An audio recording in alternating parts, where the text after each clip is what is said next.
Okay then, Helldivers, we are back. Christmas Day is now over, and here in the UK we are on Boxing Day, so whether you celebrate that or not, enjoy time with your family. Thank you so much for all of the views yesterday. It was absolutely incredible, and welcome all of your faces. We've got some stuff to talk about today as Shams Georgiani took to Discord on Christmas Eve with some game concepts that he was talking about, and we always know that they do this on regards to research on how to do things. So I'm kind of intrigued as to what some of this means. I want to know your opinions on a load of it, as well as some posts that have gone up as Christmas has now passed and we have a load of new Helldivers in the ranks and some fun stuff coming towards the end. Nonetheless, if you haven't already, smash that beautiful blue thumbs up and subscribe with post notifications turned on. It'd be greatly appreciated. And check out our sponsor, GamerSups, the company who offer esports athletes and gamers the most effective and healthy energy drink choice compared to the tinned alternatives you're all used to help them perform to their higher potential, especially during the more crucial moments. Now, if you want to get involved with it, links in the description. Use code CloudPlays at checkout. It'd be absolutely incredible. Nonetheless, let's just dive into the game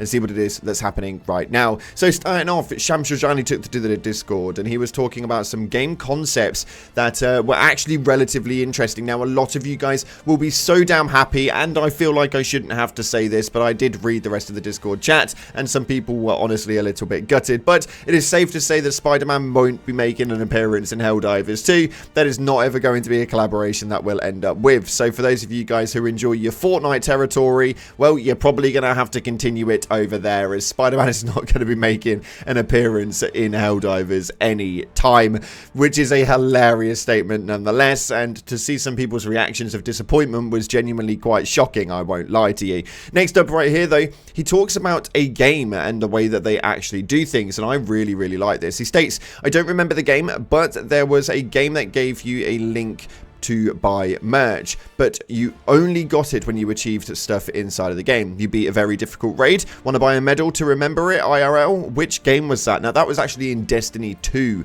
They did this for quite a lot of things. You had to reach certain levels, complete certain missions, and once you hit these cool points, you were able to unlock things within the merch store to actually purchase for real life. So you weren't actually able to obtain these things until you'd put time inside of the game. Now, for me, that is absolutely incredible, and I think that that is definitely something that would work so damn well for Helldivers 2 if they launched patches or medals or something along those lines, but you were only able to purchase it once you'd completed a certain leveling, or if you'd actually managed to do a certain thing. I think it would have been a really good push forward in regards to the IRL space and being able to obtain some really cool Helldivers merch, maybe at a discounted rate if you manage to get this stuff done. I think it's incredible, but let me know your thoughts in the comment section below. As well as that though, he goes down a different route for in-game content. It states right here, be there and get the cape for free, but if you missed it, you can pick it up later for a few super credits. Now, this is again a very interesting factor. For me personally, I think that I'm not too sure whether being able to pick it up later on down the line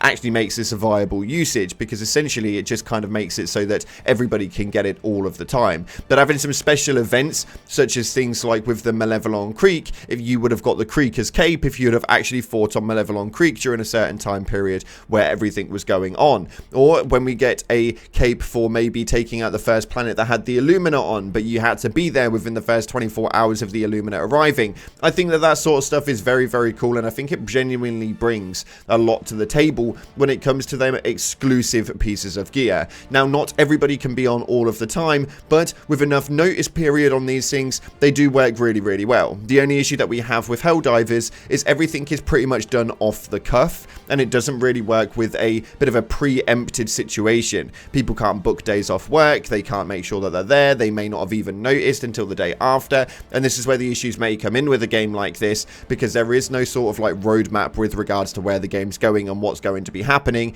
We kind of just find things out as and when they drop them on the moment. I mean, the Illuminate was a prime example of that.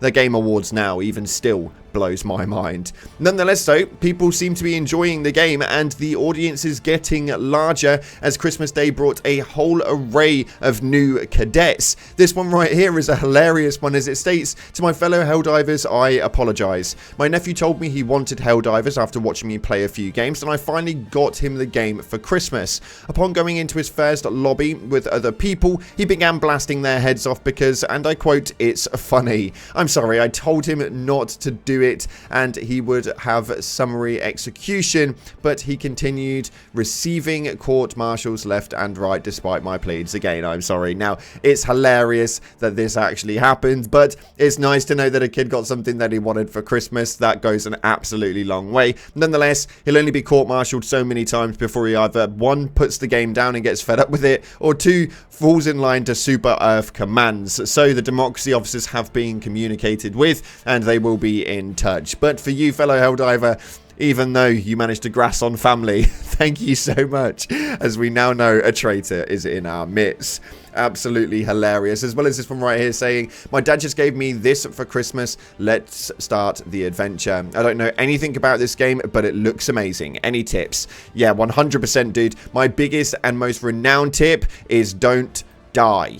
Good luck if you manage to achieve that one. Nonetheless, hopefully you do enjoy it, and it's so nice to see so many Helldivers coming through the midst, and Christmas bringing so many new cadets to the table. So if you are new to the channel, then make sure you hit the subscribe button, because this is definitely the place to be for all of your news and info with regards to Helldivers 2. Moving on though, I never even noticed this, and this is a bit of a subpart to what's actually on the Reddit, but it states, if you ever feel useless, remember that arc thrower has a scope. Now, yes, not only is that scope completely rendered bloody useless, because this thing fires in all sorts of directions no matter where you aim it, and actually aiming it in third person is 10 times easier than aiming it down the scope. But somebody stated in the comments that there's a charger that is the same as the railgun on the side of it that just doesn't charge. Now, I never noticed that at all, but it actually is just sat there and it doesn't charge whatsoever. I thought for me that was absolutely hilarious. But if you want to see something that's really hilarious, we saw this post right here that received over 5,000 upvotes, stating, Helldiver Fury Road, I have a longer VE. Now, this was a great clip. Nothing more cinema than somebody jumping out of the combat zone with two people on side in a FRV with flamethrowers. This is iconic and absolutely incredible. Well done, you. Although you did become a traitor at the end of this, so your democracy officers being contacted, and posts like this will not be tolerated. Nonetheless, let's dive into your top comments right here, because you guys had a lot to say, even considering though it was Christmas Day. You have supported me so damn much, and I will never ever be able to thank you as much as I want to, although we have put a nice little message IRL video inside of the Discord. If you guys want to go and see that, then it is down below in the description. Make sure you join. There's over 10,000 Helldivers in there right now, and we love to have some more of you. Nonetheless, this post right here states, I also want to point out my game loses connection whenever I choose to fight the Illuminate with randoms, but if I face the bots and bugs, the game works fine. Shaking my head. Now, yes, a lot of people have put comments in like this and DM'd me personally as to why it's not something I'm reporting right now. At the moment, the game has got some really bad connectivity issues. There is some matchmaking problems still, and being able to stay inside of a full party consistently is nigh on impossible inside of this game at this moment in time.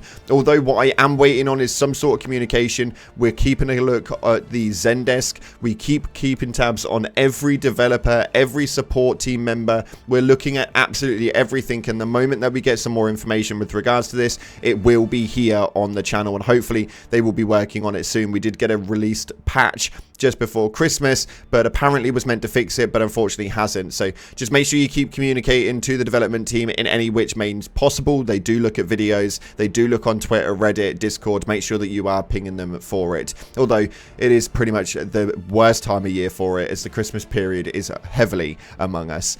Next up, this states right here, this confirms we went to Meridia, super colony somewhere out in the universe, which means it's now a multi-galaxy threat. And yes, pretty much the Illuminati are coming in from absolutely everywhere, and with the Meridia black hole not being a black hole and actually being a wormhole, this gets even more scarier, and hopefully we'll have some cool storyline coming in within the next day and a half as the major order comes to a sheer close. And this final one right here states, I would like to point out the wormhole tunnels are through space, not portals to other dimensions, which is 100%. Maybe I had a bit of a miscommunication on wording there, but irrelevant to it. There is a massive wormhole through in Meridia, which is obviously a tunnel through space and time. So hopefully we manage to get some interesting factors coming out of the back end of that bloody purple blob, but fingers crossed. We'll see exactly where it goes over the next week or so.